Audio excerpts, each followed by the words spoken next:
All right, so today we're going deep on setbacks. Ooh, setbacks. Yeah, everybody has them. Absolutely. And we are going to be looking at a motivational text called Turning Setbacks into Comebacks, Okay. which kind of lays out, a philosophy and some strategies Right. for dealing with these inevitable things. Yeah, because they're definitely inevitable.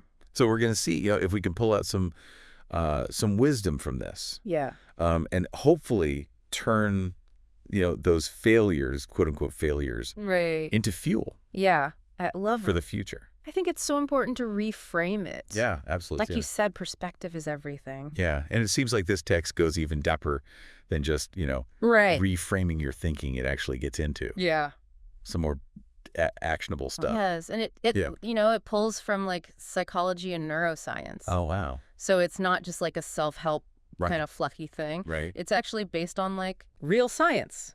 Interesting. Yeah. Okay, well, let's dive in. Yeah, let's get into it. The first thing that really grabbed my attention Okay. in this text was this idea that setbacks are not the end, Mm-hmm. but a starting point. Yeah. It's like, It's huge. instead of hitting a wall and stopping, Right. we use the wall to, like, bounce back It's off of, yeah. even higher. Exactly. But how do we actually make that happen? Yeah. How do we use setbacks instead of just letting them stop us? That's the million-dollar question, right? Yeah. I think it comes down to Yeah? shifting your mindset. Okay. From one of failure avoidance, which we're all kind of Yeah. taught to do, you Yeah. know, Yeah. get good grades, don't mess up, do this and that. Don't fail. Yeah. Yeah. To one of failure utilization. Okay. And there are actual studies that show that people who view setbacks as learning opportunities Yeah. actually activate certain neural pathways. Oh, interesting. That are linked to resilience. So you're actually Yeah. building mental muscle You're building mental muscle. and Exactly. using those setbacks. Totally. And it's not about, like, Yeah. ignoring the negative feelings that come with the Yeah. setback. Right. Because those are natural, but it's like, okay, Why do we what can I do with this? process that? Yeah. How can I use this to my advantage? Right. So instead of dwelling on those negative emotions, Yeah.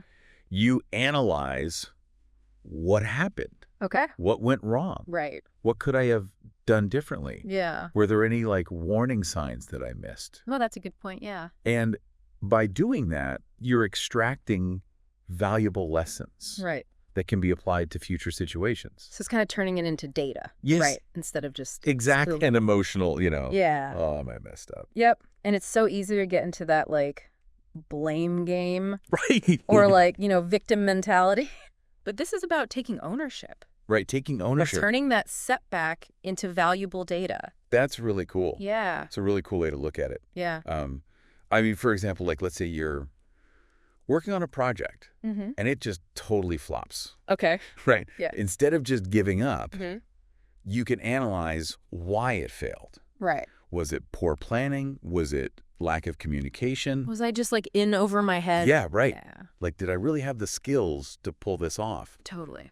And by identifying those root causes, then you can kind of gain a clearer understanding Absolutely. of what to do next time Yes. or what to avoid. Yeah. Yeah, that makes a lot of sense. Yeah. I was just thinking about when I was learning a new skill Okay. and I was just hitting all these roadblocks. And it was Mhm. so frustrating. Yeah. But instead of quitting, I started keeping this detailed journal Oh, cool. of what I was doing, Mm-hmm. what worked, what didn't work. Yeah. And then by looking back at that, Mm-hmm.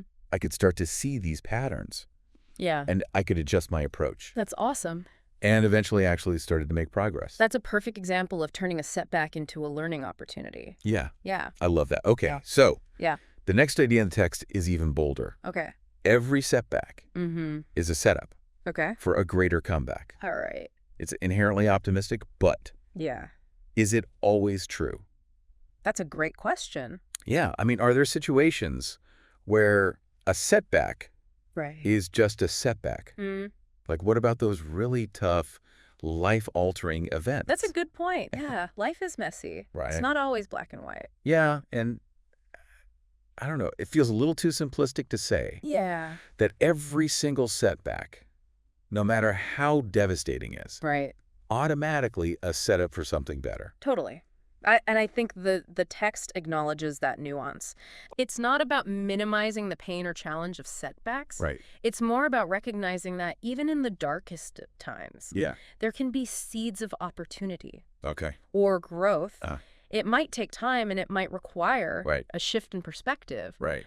but those seeds are often there. Okay. And also, the comeback might not always be Right. in the same area as the setback. Oh, interesting. Yeah, it could lead you down Yeah. an entirely new path. So a closed door in one area Yeah.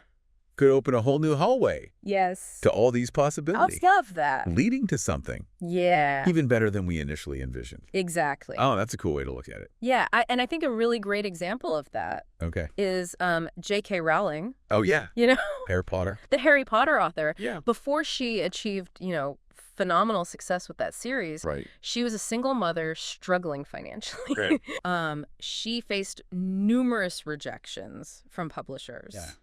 but she persevered. Wow. And that period of struggle filled with setbacks Right. ultimately shaped her writing, Oh, wow. shaped her story, Yeah. led to a comeback Right. that resonated with, Millions. millions. Millions worldwide. Yeah, it's amazing. Yeah. And it's kind of like those setbacks, those challenges Mhm. pushed her to tap into a strength Yeah. and a resilience she didn't even know she had. Totally. I mean, it's so cool. Yeah. This deep dive has been so insightful. Yeah, that's a good one. I love it. Yeah. I mean, it's so clear that setbacks are inevitable. Mm-hmm. They're going to happen to all of us, They happen to everyone. Yeah. but they don't have to define us. Right. We can choose to reframe them Yeah. as opportunities for growth, for learning, Totally. and potentially as springboards to something even greater, Yeah. even better. I love that. So as we kind of move forward from this, What would you leave our listeners with to think about? I would say think about a setback that you've experienced, Okay. any setback, Mm-hmm. and how can you reframe that Yeah. as a setup for a comeback? Ooh. What lessons can you extract from that setback Yeah. to fuel your future actions? Yeah. Because the power to turn things around Mm. lies within you. I love it. Yeah. Awesome. Thanks for having me. Thank you. This was fun. This was great. Yeah. All right, everybody. Until next time, See ya, buddy. stay curious.